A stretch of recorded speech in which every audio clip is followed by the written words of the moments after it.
Welcome, everyone. This is Coaching in Session. My name is Michael Rearden, and I will be your mindset coach today. And today we're going to be talking about training, consulting, and understanding that if you're a boss, you're not in this alone.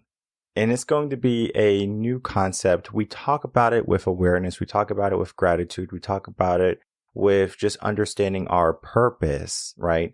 But it's almost like a vagueness that is not 100% clarified until today. Because today I'm going to be bringing on a training consultant who's going to be helping us understand the work of consulting, the work of his mindset, and how he helps other companies, businesses, individuals thrive. There is a notion that if you're the boss, you know everything, right? Is your way or the highway? Maybe, maybe not. Because I would rather have my employees tell me where I'm lacking. Hey, you're doing this. I don't think this is really good. I'm going to say, maybe in the beginning, I might be a little hurt because it's like, oh man, I failed. But there is an aspect to I can grow from that failure. And if you can't take constructive criticism, and I know, especially for employees, you probably don't want to even tell your boss that they're messing up or they're not showing up. How many people in your life do you not tell that they're not showing up? How often do you tell yourself that you're not showing up?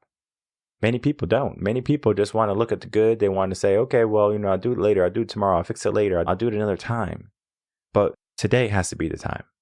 And today is going to be the time. Today is going to be a time when we are going to learn how to take a little bit more accountability. And we're going to learn to apply a little bit more awareness in our life. And we're going to figure out, well, you know what? If we can make some changes, how do we begin? So we're going to be learning about my guest, K-Rahn Vallatine. He's going to be helping us understand about his work, his history a little bit, and then how he helps people get more into the small crevices that can make everything flow more smoothly. Think of your joints as an example. You probably don't realize it, but your knees, your elbows, those joints, if they are ever out of alignment, you are in all types of messed up. All right. I remember one time my elbow was hurting from lifting weights and doing a bunch of weights and bicep curls. And I was just like, man, I can't even go to the gym and lift because I was out of sorts because my joints wasn't really working the way I wanted it to. And I'm a young guy still. So when I found out the joints matter, it's not just about the bones. It's not just about the mind. It's not about the actions. Sometimes it could be about the smallest things that we fail to understand to pay attention to. And the joints that can be in your business can be your employees. Maybe it could be your systems. Maybe it can be just how you speak every single day. Those joints matter. Even though we don't rephrase it or phrase it as in the sense of health and fitness, we make it so palatable. We make it so understandable that after you're done listening to this, you're going to start to make some huge changes in your life. So let's get into that interview with K-Rahn and myself.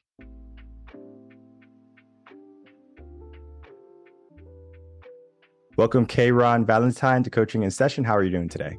I'm great. Happy to be here.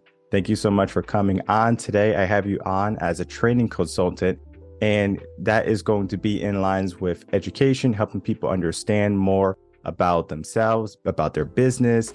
There's just so much when we get into the world of consulting, and we're going to be looking at your history and your work and just telling the world what you do and how you help. In your own words, can you do that for us? Give us a little bit of history, why you became a training consultant, and then maybe even say, what is a training consultant?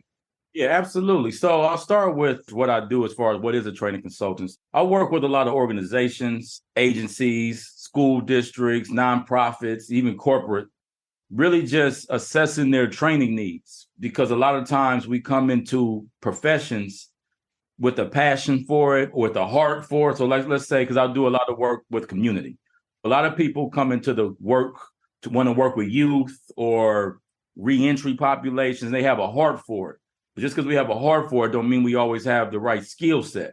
Same thing with teachers and all kinds of different professionals. So tend to fill in the gaps. I assess the training needs of the staff and then develop professional developments accordingly. Anything from, again, youth engagement, implicit bias, diversity, equity, inclusion, de-escalation strategies, how to have healthy conversations, all of these type of things. And the way that I got into this, I'm an entrepreneur at heart.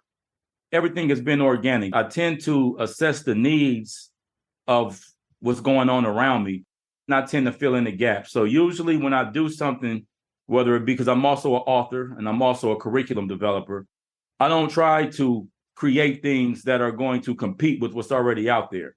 I look for those gaps, and I tend to have an eye for the gaps. I say, oh, okay, they have this training. Like I do a lot of training on trauma. So I do a lot of trauma-informed training. But there's a lot of that out there, but there's not a lot of that out there for practitioners, if that makes sense. So you may have somebody who has this PowerPoint and has all this theory, which is great. No disrespect to that. But I come as a practitioner who have been doing the work for years and then put the spin on trauma-informed approaches with direct, practical experience and examples. And people tend to love that because they say, I've never had these type of experiences before in a training. And that's the type of stuff that I do. I make sure that everything I do is very practical. I remember in the movie The Pursuit of Happiness with Will Smith, he basically bought this machine and thought it was going to be like the new revolution. It's like an X-ray machine. It can check bone density, I believe, is what the machine could do. And he bought a bunch of these machines, and this is going to be like the new greatest thing, right? And he would go to all the doctor's offices, and he would say, this is going to be the best machine ever. And doctors were like, it's just marginally better than what we have already. But even though it's a little bit better, we are filling in that gap, right? Because if we can be more accurate, especially when it comes to health, if I go to the doctor or the hospital, I want the best X-ray, all right? I don't want something that's fractionally good. So when we can find those holes, be it so much in a system, in education, in our life, what does that do to people when we start to talk about things that maybe they didn't really put much light to? What it is transformative. So what you find is, at least in my experience, it's not just information. It's not like, oh, that was a good, let me look at my notes. That was some great points he made. You find that a lot of people, their perspective changes. And that's where the real magic happens. Again, when it's one thing, if I just give you it's almost like magic. When I was a kid, I used to love magicians and stuff like that. And it's one thing to get a magic book where it teaches you how to quarter out the ear. And you're sitting there like, okay, so I'm supposed to do. It's not going to flow. It's an art of. And that's what I really work on when we're dealing with what they call human interaction management and all of this type of stuff, the art, not the how-to, but the art. Because I can give you these points, but if I could help shift your perspective and transform your perspective, that's when the art happens. That's what I really tend to do with a lot of the work that I put out there. And I love the way you put it, because some people think I'm going to give you a bunch of data. I'm going to read a bunch of PowerPoints to you. I'm going to give you some pamphlets. You read it. And then all of a sudden, everything's going to be better. If trauma is what you're lacking in your business or in your district, like, we're going to give you all the information, but it doesn't mean you're going to apply it. Giving them the practical steps that they can take, giving them real life examples. And it's going to be different for every business I'm sure you step into, because if you go into a mom and pop shop, their mentalities could be different than if you go into a middle school and you're just working with the middle school teachers. When we look at developing courses for different entities, what is the most difficult part you find when working with people? When it comes to developing courses and things of that nature, the most difficult part is my process. And my process is I'm a part of the community first. So that's why things take time. So for instance, let me create a course for, let's just use podcasters. I'm going to create a course for podcasters. I don't have a podcast. Yeah, I could do that because I have the skill set to put it together. I don't have a podcast. I'm the opposite. I'm going to be amongst the podcasts. If I want to do it, I'm going to be amongst the podcasts. I'm going to the conferences. I'm showing up to podcasts. I'm a part of the podcast community. And once I'm a part of the community, I start to assess the needs versus let me try to pitch you something. Let me try to sell you something. It's like, who are you, right? But if I'm amongst the community and K-Rahn has been amongst the podcast community for years, he knows what he's talking about, then there's some buy-ins. Typically with everything that I do, the challenge is the process, which is the time, because that's where my stuff comes from. And what I find is, I don't know if you're familiar with ethos, logos, and pathos. Have you ever heard of those concepts? Oh, yeah. Okay. Are typically influenced by really all three, but we're usually lean to one more than the other. So you got ethos, which is credibility, pathos, which is the emotion, and logos, which is the logic. And the key is to balance all three. I'm an ethos person. So if I came on here, or if I was listening, somebody came into my room saying, okay, I'm going to teach you how to make $1 million. Have you made $1 million, right? That's ethos. That's credibility. A lot of people are more swayed by pathos, which is the emotion. If I come in, I'm going to show you how to make $1 million. Who's ready to make $1 million? You know what I'm saying? I get you all fired up. That's the emotional piece. A lot of people are swayed by that. I'm not so much. But then you have people who are more logos, the data. Yeah, K-Rahn, I heard that you've made $1 million. That's great. I love your passion. That's great. But let me see the data. Let me see the plan. Let me see people are motivated by that. When I tend to create anything, I keep all of these in mind. So like I say, I'm a practitioner. Most of the stuff that pretty much everything I create comes from a real place. That's the ethos. But I still got to know how to present it in a way where people can receive it, which is the pathos. And I have to have the data. I have to be able to bring that into. I can't just say, this is my experience, and let me tell you, I have to be able to bring the data. So I keep all three in mind. And that's another part of challenge, to make sure that I'm properly balancing it, especially based on my audience. Yeah, there has to be that there. When I look at the pathos part, I think of like Tony Robbins. He comes in these big events and he's like, who's ready to change their life? And a lot of people are ready to change their lives. Every single day, they want to make some changes. They want to be in a better situation or circumstance, but they have a hard time getting over one of those three that we just spoke about, because they're just thinking like, well, this person that's coming to me, do they have the credibility, right? Do they have the enthusiasm? Can I see the data? We get in our way quite often when we're trying to enhance ourselves, because it doesn't mean like every speaker that comes in front of you, you should just say, okay, I'm going to give like 100% of my divided attention, especially in our world today. We have so many smartphones and technology and so many distractions. You can go on stage, you can present something, but if someone is not there, can you still have an impact on the people who are just checked out? Absolutely. That's where human connection comes in. See, sometimes people are committed to their presentation that they forget that there's real people out there, right?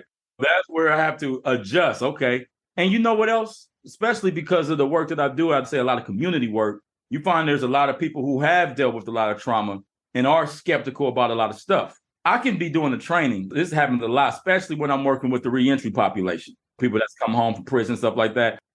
They will sit like this the whole time, right? Mm-hmm. Give me nothing. Then at the end of the presentation, they say, oh my gosh, all of a sudden, all this enthusiasm comes out. They say, that was the greatest presentation I ever heard. And I'm like, why didn't you give me that energy during the presentation?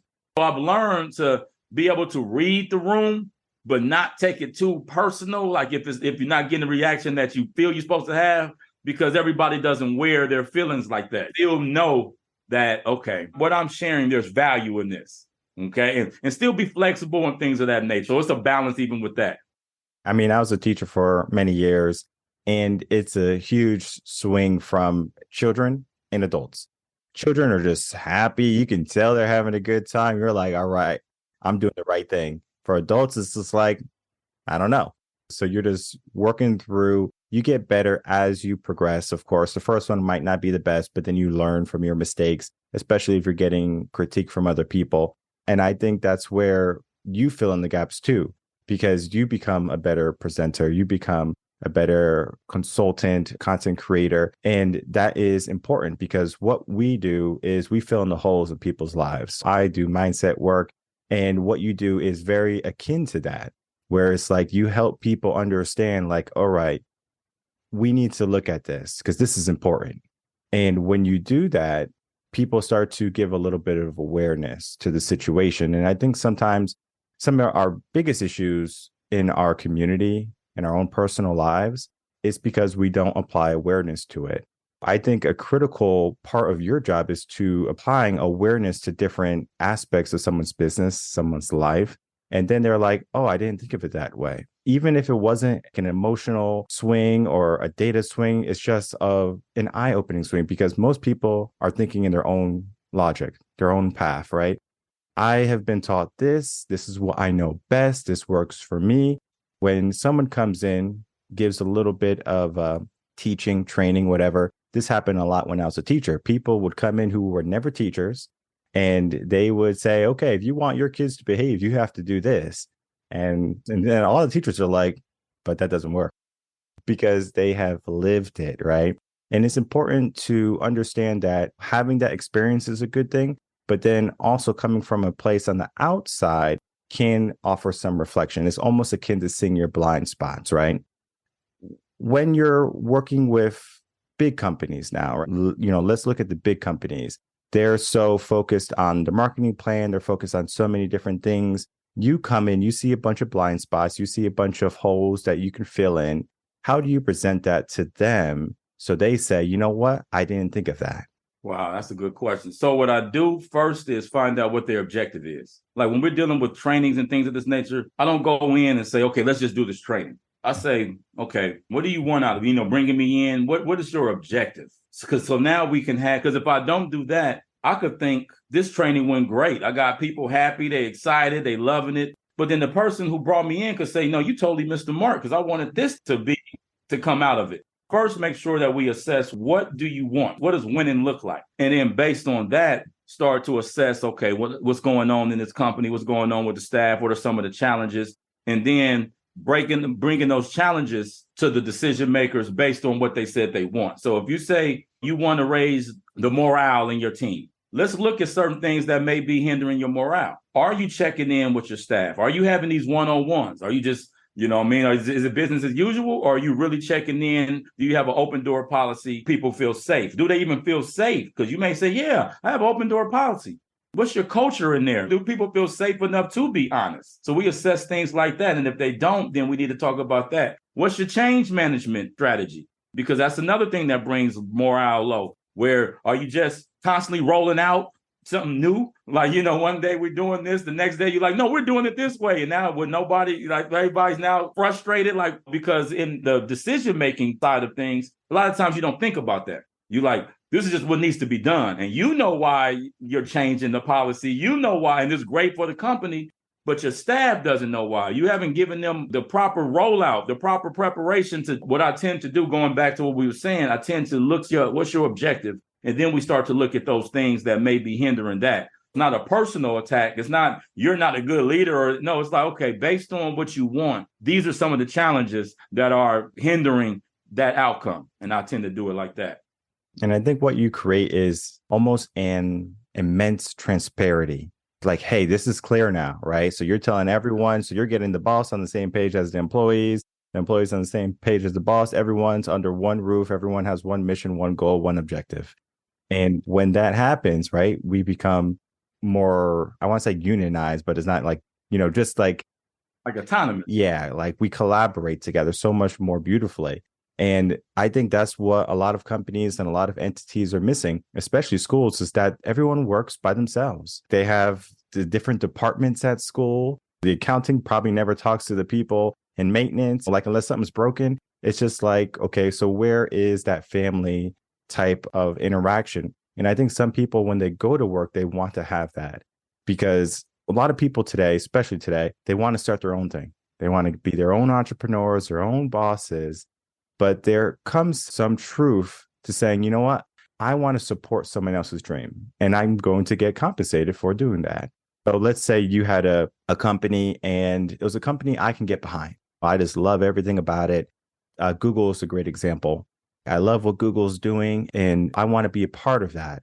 But Google, they spend millions of dollars in personal development for their staff and consulting training, because they understand that Google is just like, I want to do this. I want to do this. But when we can bring someone in and say, okay, what's your objective, right?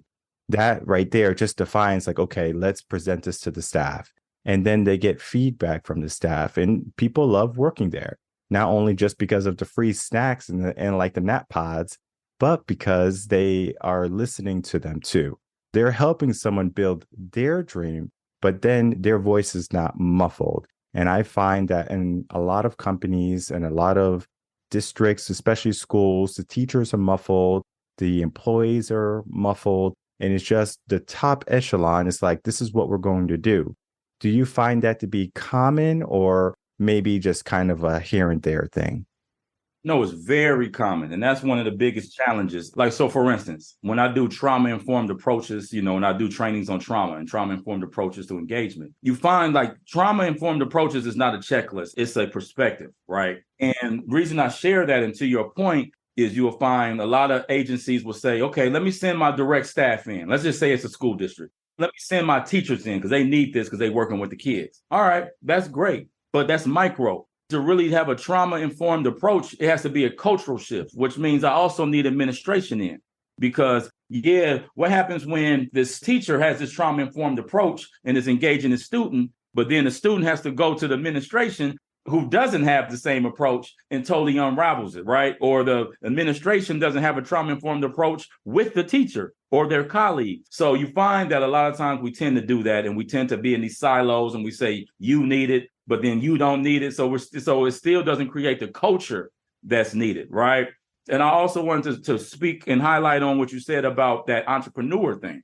Because right now, many people are in a stage where everybody wants to be an entrepreneur. You can be an entrepreneur, and a lot of times I just don't want to work for nobody. That's not the same thing as entrepreneur. Just because I can cut hair doesn't mean I need to open my own barbershop. Great at cutting hair, but entrepreneur, it comes with a lot. And you really handle the feast and famine stages, where one time you up, this month you got money, next month, and there's a lot of stuff. Can you really handle the networking and the market and wearing all the different hats? All that stuff comes with entrepreneurship. So I like what you said about maybe I can use my skill set to support somebody else. Because right now, I just literally just got off working with incarcerated young men out in Baltimore. I did a virtual thing. Okay. And we were talking about success, and I was sharing with them a lot of people, you hear about people being dependent. So they're dependent on somebody else for their success. That's not a good look because you're dependent. But then people say, okay, I'm going to be independent. I'm going to do it all by myself. I got this. Yeah, that may help a little bit with your ego. And it may get you off to a good start, but you're going to find that you're going to end up running into a wall somewhere. The key to success is interdependent, where I bring something to the table, you bring something to the table. Nobody is truly just fully self-made. I know it sounds good in a rap song, but no, we're not all self-made. I need you, you need me. Like we're interdependent. And those who learn the skill of how to be interdependent, okay, I need you, but I'm going to also make sure I bring value. Those who do that tend to be successful. I don't necessarily have to always start my own or have my own. I just have to understand the art of interdependency. And hopefully the people I work with understand the same thing. And that's how we make the magic. Great point. Our society, as we've been talking about, is the Lone Ranger, the lone wolf, the solo player, whatever you want to consider them. They fight the world by themselves. And they don't really look for community, interdependence, or working as a group. It's difficult to change someone who has been doing something for so long and it's been working for them. I'm going to focus on my career. Okay. You focus on your career, but maybe you still want to, start a family or something, right? Oh, I can't start a family yet, because I'm working on myself. Work on yourself. And that creates that mindset is what you were just saying. I'm going to do this myself. All right. But I know very true. I can't do this by myself. When you want to create something as big as what I want to create, there's no way I can do it by myself. I have to figure out who I can bring to the table, who's going to help me with my dream, with my mission, and then is also in line with what they want to accomplish so they can feel fulfilled at the end of the day. Because there is a correlation to happy workers are going to be more effective and efficient. You just can't expect someone you give a paycheck to. And this is something I had to learn. I would give someone a paycheck, salary, and give them raises. And I'm thinking they're going to do a great job for me, right? I'm paying them all this money. But they didn't have the passion. They didn't have the same drive that I had. This is my business. It's not their business. But yet there is a way that you can get people on board with the mission and the purpose that you're trying to bring to the world. It's not an easy task. What would be your first step to get people more united in the sense of together we can thrive? First of all, to your point, in our society, we have been indoctrinated to do things by ourselves. Like if you look in schools from kindergarten through 12th grade, I study by myself. I cover my paper. I take the test. Don't cheat off me. It's all me, already in our head. With that being said, some of the things that I do and I suggest, and I say this constantly to people, is you have to really look, especially if you're the leader, you have to really look at your team and see who you're dealing with, and then assess what people value and pay people what they value. Okay. So now, first of all, we know people come for a paycheck. So that's a part of it. So you definitely want to pay them money because that's what they're here. One of the reasons they're here for. But then you find that people value certain things. Certain people, if you give them an employee of the month certificate, oh my gosh, they're going through the roof for you because they value that validation. Somebody else doesn't care about that. Somebody else like, what am I going to do with the certificate? They looking at the other person like, what do you know? Because they value something different. They want a gift card. Somebody else don't want a gift card or a certificate. They will value if you say, you know what, you've been doing so great. Just take the day off today. It's paid. Don't worry about it. They value that. You have to really assess what your team values and compensate them with what they value. But that takes more time. You tell somebody, just go home early. I know you've been working hard. Don't worry about it.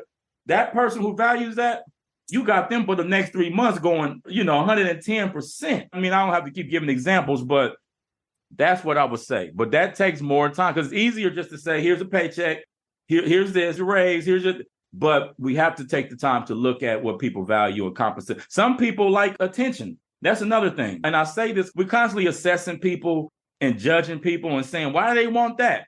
It don't matter why they want that. I don't know. Maybe their childhood, they lack something, they need some validation. I don't know, but it's okay. Somebody else, like me, even though I'm, because of the work I do, I am in front of the camera. That's not really my thing. Let's say me and you was working together. You may be the camera guy. You may be the guy that loved the interviews, loved to jump in front of the camera and talk about the company. Go ahead. Somebody else is going to say, why he always in front of the camera? Because that's what he values. Give it to him. I say give it to him. Long as it's not hindering the company, long as he's not up there making the company look bad, he's not lying. If that's what he's not pushing anybody out the way to get in front of the camera. There's nothing that's going to damage our morale. If that's what that person values, give it to them, and I think that's a big piece of it. Like, we have to realize that just what I value, you may not value, and what you value, I may not value. I just have to be respectful of it and be aware. And as the leader, do my best to give it to you. And a lot of business books, actually, like that concept, that notion is like, I have a business partner and the business partner might not seem like they're doing a lot of things, but behind the door or like behind the curtains, like they're doing a lot. And so even though you can only see maybe one or two things that they do, they actually are like the glue for keeping everything together. Sometimes you can even correlate this to a marriage where it's like you might see one person making all the money and then one person staying at home. And you might think like, okay, like this person who stays at home is doing nothing, but that's not true. That person is cooking the meals for the person. That person is cleaning the clothes, making sure the house is tidy and peaceful when they come home so they can go fight the world the next day and they can feel energized.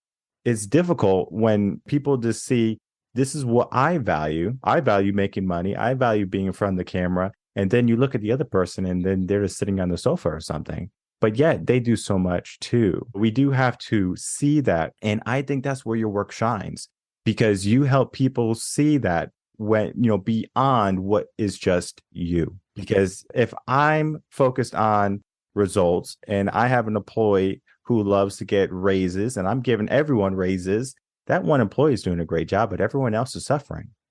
Maybe everyone else just wants me to say, you know what, a little bit of validation, as you said, you're doing a great job. And then when you can bring it into a company, bring it into a place and not just talk about what they're missing, like trauma, success, leadership, whatever you're going to be working with them as your objective that day, you're also bringing them closer together. And I think that is where the power comes in, because if we are going to be an entity, it's better to be in unison and work together to get the job done. They say, it's an old adage, I talk about it a lot. If you want to go fast, go alone. If you want to go far, go together. And so what you do is you bring people together, you bring organizations together. And I think that is what our world needs. It's not just our community, our world needs that. And when we can start to apply that, everything starts to change. As we begin to wrap up, I would love to get some final words from you and then for you to tell the audience where they can find you. Well, to your point, the key is, if we're talking last words, if you have an organization or you have a business or anything, I would highly encourage you to assess the culture. A lot of times we look at individuals and things of that nature, but it's the culture. You mentioned Google. They created a culture that breeds success. Make sure you're evaluating your culture. You can reach me. My website is Inner Sun Consulting. That's Sun, SUN, INNERSUN consulting.com. I'm getting better on being on social media. I'm a little from a different generation, so I'm getting better with it. I'm on Instagram at Live Above It. And that's pretty much it. I would love to hear from anybody that wants to connect, but this conversation is great. And I salute the platform that you created. Thank you so much for coming on. And I'm going to make it easy for everyone. All your links are going to be in the description box below. I understand social media can be a beast sometimes. It's something that I don't find much love in. In the beginning, it's something that I had to learn and do, but now I hire people to do it. When I hire those people akin to our conversation, I make sure that they want to be here too. I don't want anyone that doesn't want to be here. If you just want a paycheck, I'm going to see it. I'm very aware of who I hire. And I thought when I first started, I was going to be like the best boss ever. I was like, I'm going to be the best boss. I'm the greatest guy ever. But then I started to see like, okay, I was doing the same thing that many of the leaders that I'm sure you're working with did. They became so one-tracked, one-minded. And we do have to work through that. I encourage everyone who's a leader, who is a person who's trying to enhance themselves, to reach out to K-Rahn and to basically elevate themselves so they can elevate everyone else around them. I want to thank you so much for coming on, spending some time with us, and talking about the work that you do. Right on. Appreciate you. Have a great one. All right, everyone. I'd like to thank you so much for watching that interview with K-Rahn and myself. What went on in that episode is we not only learned about what training consultant is, we learned about the mission behind it, the purpose, the objective, the goal behind it. We can become so one-tracked. Oh, I'm going to focus on this. I'm going to do this, right? We have this $1 million plan, and yet we can't bring it to life. We have this idea, but there's roadblocks almost at every corner. What is happening? And much of the work is mindset work, but it's more so of let me see where there's holes in your business, not just yourself, and then let's start to fill them. I think that's where the big thing is, right? And there's so many businesses that need this. I was a teacher for many years, and I can't tell you how many holes in the system there are. One of the reasons why I'm not a teacher anymore, there's just so many holes. There's just so many discrepancies. You have to ask yourself, what the heck am I doing here? Will they ever fix it? Maybe. But it's going to take people like K-Rahn to come into all the schools, all the districts, and not just work with the teachers, to work with the administration, to work with politicians, local government officials. All those people need to be in the same room together so they can have a conversation. One of the things that ticked me off when I was a teacher were people who were never teachers were making these tests for kids. Oh, this is going to be what kids need. Oh, this is going to be exactly what this district needs to help boost reading levels and stuff like that. And it had the opposite effect because they weren't in it. And so he brought up a great point about almost immersion. We become immersed into something so we can be a part of it. I don't just be a mindset coach and say, I'm going to be a mindset coach. And I keep doing my 9 to 5 and I keep doing everything that I'm supposed to do. And I'm not immersed in personal development, self-help, self-improvement, whatever you want to name it. I become into that community, right? I push myself into that community so I can learn from other people, so I can enhance myself. And I'm a big advocate, and we are a proponent of you walk the walk and you talk the talk. I talk about money sometimes and things like that, but it's more of building the discipline to it. If someone comes to me and they want money advice, yes, I have been, in business finance accounting. I am not a business finance person, nor do I want to. I don't find passion in it. But if someone comes to me, I can say, this is what I do. It works for me, but it doesn't mean it's going to work for you. And that's when you have to become more niched. You have to say, well, I'm looking for someone who can help me with finances. I'm going to go to a financial planner. I know many financial planners. I had them on the podcast. Okay, you can go to them. You can learn from them. And I recommend them. People who come on to the podcast are someone that I would entertain working with. Now, everyone's not my cup of tea, of course. because they're just different qualities and different people. You have to find the right mix for you. This is something to have to be said because, for me, I am a Black man. K-Rahn is a Black man. And when we work in inner cities, right, if we want to work in inner cities, we're going to have a bigger impact than someone who wasn't their skin color. And it's not to be racist. It's not to be prejudiced. It's just reality. We see someone saying, oh, this person might know what I went through or what I'm going through. This person has walked the walk and talked the talk. They're in shape. They have money. They have cars. Why do you think so many people love Andrew Tate? Or why so many young men admire Andrew Tate? It's because most men, they want what he has. Success, fame, glory, admiration. It covers the basis for what many people want. There are gamers, right, in the community of men, right? They'll play their Call of Duties. They'll play their MMOs and they'll play all these video games all day long. And you have to ask yourself, why do these men play video games so much, so readily?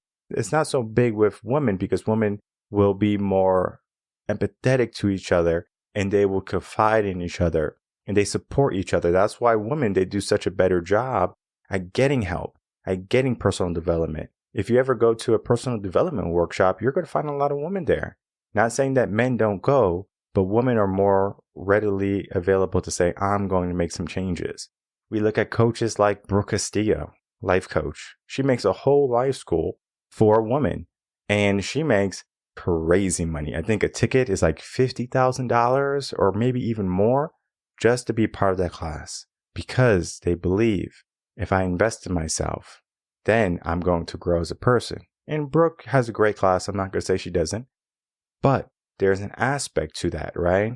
They're more minded in I'm going to change my life and I don't care how much it costs. But men, they'll go into video games because they aspire to have something in their life. So they find it in a video game. They find it in a quick substance, social media, addiction. What that does to the brain is it makes us just focused on the quick fixes. When we're working with a training consultant, it's not so much about a quick fix. It's about the fix. When my elbow was hurting, it wasn't like, okay, what type of medicine can I take or ointment can I put on it to make everything go away? You know what I said? I said, how can I fix this, number one? And then how can I make sure it never happens again, number two? Many people don't even look at number two. They want the quick fix. They want to feel good. They want to forget. Same thing is true in your happiness. The same thing is true in your daily life, your relationships. The same thing can be true in your workplace. So if you are not aware, if you don't know what type of employees you have, if you can't be critiqued, if you can't be talked to or spoken to because you're just so difficult, what is the culture, as we said, you need to start to do some self-reflection. And I think the best way to do that is to, reach out to K-Rahn and say, hey, this is my situation. What would be a viable step for me and my company? I'm looking to enhance it. I'm looking to make some great strides. For people, it's going to be something that is going to be vulnerable for them. But there is one thing you must understand. When you're going to a consultant, the consultant is not there to yell at you. It's not there to say, you know what, you messed up.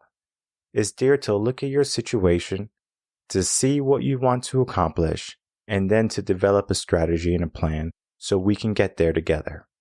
We're on the same side. We're on the same team. Your success is our success. And for many people, it can be difficult to say, hey, I'm not showing up. Things are not going well. I need some help. But if you want help, you have to ask for it. You just can't sit there thinking it's going to be okay. Sit there and think, I'll work it out myself. Let me go to Google. Let me go to ChatGPT and ask a question, whatever it be. Ask a real person. Ask someone with expertise. Ask someone who you can trust. And the trust might take some time to build, but start the relationship, start the process. And then you're going to start to see that things can change for the better. if your culture was struggling, if there's holes in your thinking, your logic, your business plans, your curriculum, all of that can be adjusted, but it cannot be adjusted unless the problem is brought to light. Unless we say, hey, this is an issue. Don't just sweep the issues under the rug anymore. Don't just throw them in the corner. That's the worst thing you can do. Take action today. My name is Michael Rearden. I'm a mindset coach. If you have any questions, you can reach out to us, coachinginsession@gmail.com, revenconcepts.com. Again, K-Rahn's links are on the description box below. Reach out to him and then begin to elevate your life. I'll see everyone on the next episode of Coaching in Session. Until then, everyone take care.